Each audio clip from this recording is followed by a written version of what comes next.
कक्षा 11वीं की स्टूडेंट फाइनली आपका यहाँ पे इंग्लिश का सप्लीमेंट्री परीक्षा पेपर लेके आ चुके हैं। आप लोग बहुत सारे कमेंट आ रहे थे कि इंग्लिश का सप्लीमेंट्री परीक्षा पेपर लाओ, फाइनली आपका पेपर आ चुका है। तो इस वीडियो को आपको यहाँ पर एंड तक देखना है। साथ ही हम जो पेपर कराने वाले हैं, अगर आप यहाँ पर इससे तैयार कर लेते हैं तो आप अच्छे मार्क्स ला सकते हैं यहाँ पर इंग्लिश की पेपर। ठीक है, तो वीडियो को लाइक कर लीजिए और चैनल को सब्सक्राइब कर लीजिए। तो स्टूडेंट आप यहाँ पर देख लीजिए कक्षा 11वीं पूरक परीक्षा जून 2024। ठीक है, तो आप यहाँ पर देख सकते हैं। अब चलिए आपका पहले तो यहाँ पर सेक्शन ही आता है रीडिंग। ठीक है, जिसमें आपका पहला क्वेश्चन आता है, read the following passage carefully and answer the question given below. ठीक है, आपका 10 नंबर का आएगा पैसेज।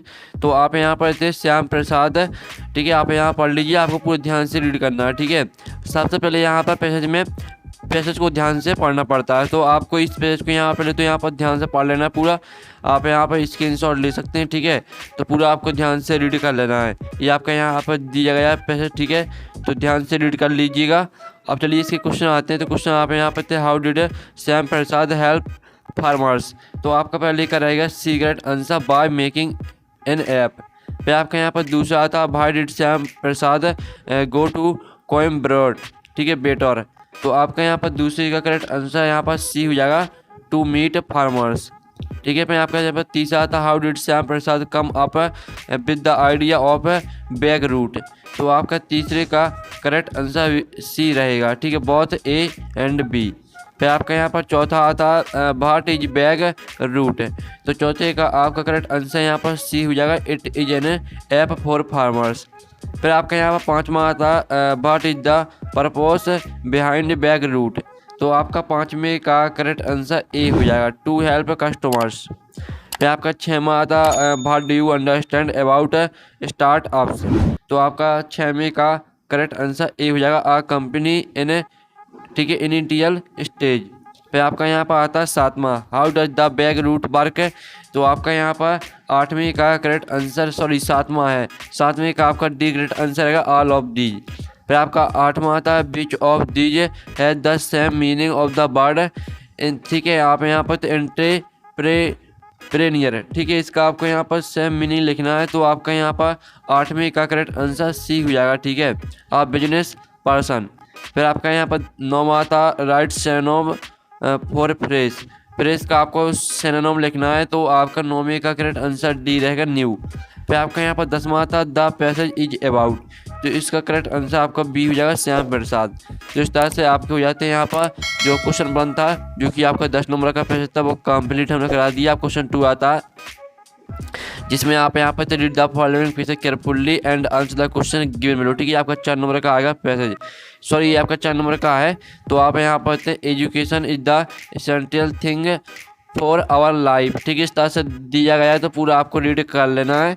और साथ ही आप यहाँ पर देख लीजिए, नीचे भी आपका दिया गया है। इसका पहला क्वेश्चन ये आता है, read the passage carefully and make notes. इसमें आपको नोट्स बनाने हैं। और आपका बी आता है, गिव अस सुइटेबल टाइटल। साथ ही इसमें आपको टाइटल भी लिखना है। ठीक है, तो आपको यहाँ पर नोट्स किस तरह से बनाने, नोट्स बनाने के लिए सिंपली से आपको पैसेज में से एक हेडिंग लेना है। ठीक है, जैसे आपने यहाँ पर एवरीवन एक हेडिंग ले ली एग्जाम्पल के लिए, तो इसके अंतर्गत आपको 3 पॉइंट लिख देना पैसेज में से ही। ठीक है, फिर इसी तरह से एक आपको दूसरी हेडिंग बनानी है। जैसे आपने एजुकेशन दूसरी हेडिंग ले ली, इसके अंतर्गत आपको 3 पॉइंट लिखना है। फिर इसी तरह से आपको एक तीसरी हेडिंग बनानी है। जैसे आपने यहाँ पर, ठीक है, आप यहाँ पर थे बेनिफिशियल, ये आपने तीसरी हेडिंग बना ली, तो इसके अंतर्गत भी आपको 3 पॉइंट लिखना है। ठीक है, और सब कुछ आपको पैसेज में से ही लिखना है। फिर आपका यहाँ पर जो टाइटल क्या लिखना है, तो टाइटल आपको यहाँ पर सबसे पहले आपको पैसेज को ध्यान से पढ़ना है, तो आपको समझ में आ जाएगा कि टाइटल, इसका टाइटल क्या रहेगा। ठीक है, तो पहले तो आप पैसेज को ध्यान से पढ़िए, फिर आपको समझ में आ जाएगा कि इसका टाइटल क्या रहेगा। जो इसका आंसर है वो हम वीडियो के लास्ट में आपको बता देंगे। सेक्शन भी आती है राइटिंग। क्वेश्चन तीसरा आता है, जिसमें आप यहाँ पर देख लीजिए, write a notice for all the other members of the student council to attend a meeting to prepare a plan for annual function. तो एनुअल फंक्शन के लिए आपको यहाँ पर, ठीक है, एक नोटिस लिखना है।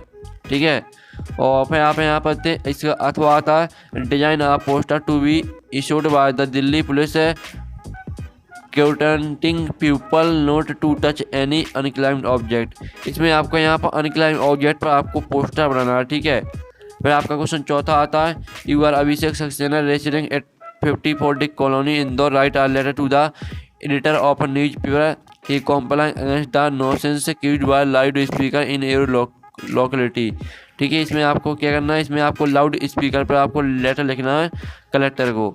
और फिर आप यहाँ पर देख लीजिए, इसका आपका यहाँ पर आता है, सॉरी इसमें आपको ठीक है, आप यहाँ पर इसमें आपको लेटर लिखना है लाउड स्पीकर पर। ठीक है, इसका अथवा भी देख लीजिए। फिर आपका क्वेश्चन 5 आता है, जिसमें आप यहाँ पढ़ते हैं राइट एन आर्टिकल। इसमें आपको आर्टिकल लिखना है। तो आपके 4 ऑब्जेक्ट दिए हैं, किसी एक ऑब्जेक्ट पर आपको लिखना आर्टिकल। ठीक है, फिर आपका इसका अथवा था, जिसमें आपको रिपोर्ट बनानी है। ठीक है, न्यूज़ पेपर पर। तो आप यहाँ पर देख लीजिए, आपकी जो आपकी ये 3 लाइन दी है, इन्हीं का यूज करके आपको एक रिपोर्ट बनानी है। आप फाइल इन द ब्लैंक्स आते हैं, यानी 5 आपको 5 करने हैं और 6 आपके दिए गए हैं। ठीक है, तो पहला आपका आता है Holland is not European country. तो यहाँ पर हॉलैंड इज आ, इसमें आ करेक्ट आंसर रहेगा। फिर आपका दूसरा था you don't wear your seat belt while you are driving a car. तो इसमें आपका ऑट करेक्ट आंसर रहेगा। फिर आपका तीसरा था English is don't in many countries. तो इसमें स्पोकन करेक्ट आंसर हो जाएगा। चौथा आता do you now don't has happened. तो आपका इसका करेक्ट आंसर भाट हो जाएगा।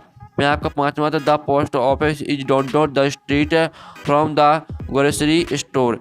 तो आपका 5वें का करेक्ट आंसर क्या रहेगा, 5वें करेक्ट आंसर आपका यहाँ पर हो जाएगा क्रॉस। ठीक है, तो आप यहाँ पर अच्छे से याद कर लीजिए। फिर आपका यहाँ पर देख लेते हैं 6वां द डोंट क्लास बाज बिजी विद द प्रोजेक्ट। तो आपका यहाँ पर 6वें का करेक्ट आंसर सम हो जाएगा। फिर आपके यहाँ पर डू एज डायरेक्ट आते हैं। क्वेश्चन 7 आता है डू एज डायरेक्टेड।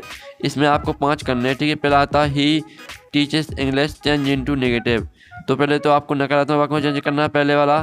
फिर दूसरा आता है दे आर प्लेइंग फुटबॉल, इसको आपको वॉइस में चेंज करना है। फिर तीसरा आता है इसमें आपको सो दैट का प्रयोग करना है। चौथा आता है इसमें आपको मीनिंगफुल सेंटेंस बनाना है। और 5वां देख लीजिए, जिसमें आपको प्रेजेंट इंडिफिनिट में चेंज करना है। और जो 6वां दिया गया इसमें नो सूनर देन का प्रयोग करना है। तो जो इनके आंसर है, जो आपके यहाँ पर डू इज डायरेक्टेड है, इनके आंसर वीडियो की लास्ट में आपको कराए जाएंगे। सेक्शन डी आती है टेक्स्ट बुक, जिसमें आपका क्वेश्चन 8 आता है। तो जो कि आपका आता है पैसेज। ठीक है, तो इस पैसेज को ध्यान से आपको पढ़ लेना, 5 नंबर कराएगा। और साथ ही आपका इस साइड भी यहाँ पर दिया गया है पैसेज, तो रीड कर लेना आपको। अब इसका पहला क्वेश्चन आता है who was covered with a red sword. तो पहले का आपका करेक्ट आंसर बी रहने वाला द ग्रैंड मदर। ठीक है, फिर आपका यहाँ पर दूसरा क्वेश्चन था why did the bird not eat the bread crumbs. तो आपका दूसरे का करेक्ट आंसर भी बी हो जाएगा, बिकॉज दे वर मॉर्निंग। फिर आपका तीसरा था which bird in the passage mean a dead body. तो तीसरे का करेक्ट आंसर आपका सी हो जाएगा। ठीक है, कॉर्पस। और फिर आपका यहाँ पर आता चौथा, ठीक है, who is the author of the above passage. तो चौथे का आपका करेक्ट आंसर डी रहेगा। फिर आपका 5वां आता है द बर्ड्स। तो इसका करेक्ट आंसर आपका क्या रहेगा, इसका आंसर आपका यहाँ पर डी हो जाएगा। ठीक है, इस तरह से आपके यहाँ पर हो जाते हैं क्वेश्चन 8 कंप्लीट। अब क्वेश्चन 9 आता है, जो कि आपकी 9वीं का ए आता है, जो कि पोयम आती है। इस पोयम को ध्यान से रीड कर लेना। आप इसके 3 क्वेश्चन आते हैं। तो पहला क्वेश्चन था what does the cardboard show. तो आपका इसका जो करेक्ट आंसर क्या रहेगा, पहले का आपका ए करेक्ट आंसर रहेगा आप फोटोग्राफ। फिर आपका दूसरा था who was not present at the beach. तो इसका करेक्ट आंसर आपका सी हो जाएगा हर आंसर। फिर आपका तीसरा था व्हाट डज ट्रांसिएंट मीन। तो इसका करेक्ट आंसर आपका यहाँ पर तीसरे का बी करेक्ट आंसर रहेगा टेम्परेरी। ठीक है, तो इस तरह से आपके यहाँ पर कंप्लीट हो जाता है 9वीं का, सॉरी जो आपके यहाँ पर दिया गया था। तो हमने 8वीं का, सॉरी जो आपका 9वीं का ए है, वो हमने आपका कंप्लीट करा दिया है। ठीक है, अब आपका आता है 9वीं का बी। तो ये आपका पैसेज आता है, तो इसे आप पैसेज को ध्यान से रीड कर लेना है। अब इसके जो पहला क्वेश्चन है वो देख लेते हैं what is the name of the horse. तो हॉर्स का नेम क्या था ये आपको बताना है। तो इसका करेक्ट आंसर आपका बी रहेगा। फिर दूसरा था what is the horse do when Moret kicked it. तो इसका करेक्ट आंसर आपका हो जाएगा सी। फिर आपका तीसरा था what did Moret race the horse. तो आपका तीसरे करेगा बी करेक्ट आंसर। फिर चौथा आता how long did Moret take to return. तो इसका करेक्ट आंसर रहेगा 5 मिनट्स। फिर आपका क्वेश्चन 10 आता है, जो कि इसमें आपको ठीक है 5 क्वेश्चन करने हैं और आपके 6 क्वेश्चन दिए गए हैं। ठीक है, तो जल्दी से स्क्रीनशॉट आप ले लीजिए और क्वेश्चन 11 आता है, इसमें आपको 3 क्वेश्चन करने हैं और आपके 4 दिए हैं। फिर क्वेश्चन 12 में भी आपको 4 क्वेश्चन दिए हैं, इसमें आपको 2 करने हैं। और क्वेश्चन 13 में भी आपको 2 क्वेश्चन करने हैं, इसमें 3 क्वेश्चन आपके दिए गए हैं, ठीक है, 2 करने हैं। और 14वें क्वेश्चन आता है, इसमें आपको 1 ही करना है। और 15वें क्वेश्चन में भी आपको 1 ही करना है। तो इस तरह से आपका इंग्लिश का सप्लीमेंट्री परीक्षा पेपर करा दिया है। और साथ ही इसका PDF डाउनलोड करना चाहते हैं तो वो आपको टेलीग्राम ग्रुप में मिल जाएगा। तो यहाँ पर नेक्स्ट वीडियो में, थैंक्स फॉर वॉचिंग।